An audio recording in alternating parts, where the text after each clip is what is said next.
المكتب التعاوني للدعوة والإرشاد وتوعية الجاليات بمحافظة بدر।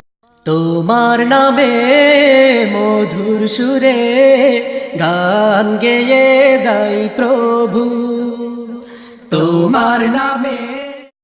সুপ্রিয় বন্ধু, দোয়া হলো মুসলিমদের হাতিয়ার আর জিকির হলো মুসলিমদের অন্তরের খোরাক। একজন মুসলিম আর জিকির করে কি করবে? সে অন্তরে প্রশান্তি নিয়ে আসবে।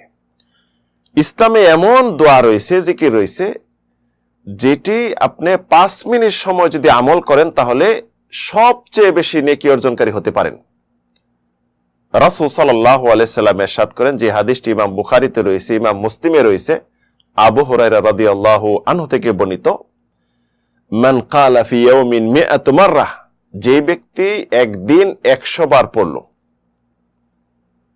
কি পড়ল? দোয়াটি হলো লা ইলাহা ইল্লাল্লাহু ওয়াহদাহু লা শারীকা লাহু লাহুল মুলকু ওয়া লাহুল হামদ ওয়া হুয়া আলা কুল্লি শাইইন কাদির কানাত লাহু আদলা 10 রিকাব।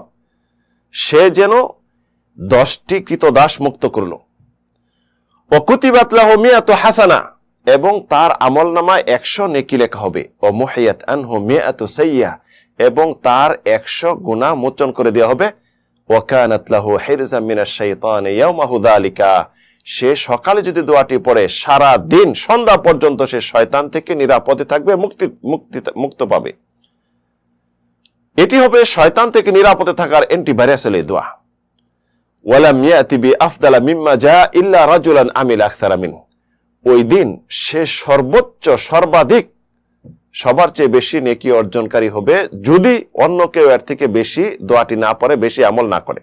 তাহলে আসুন এই দোয়াটি পড়ে 5 মিনিটে সর্বোচ্চ বা সর্বাধিক নেকি অর্জন করি সকলের চেয়ে। তবে জেনে রাখুন, এই দোয়ার সাথে 5 ওয়াক্ত সালাত আদায় করতে হবে, শুধু দোয়ায় কোনো কাজে আসবে না।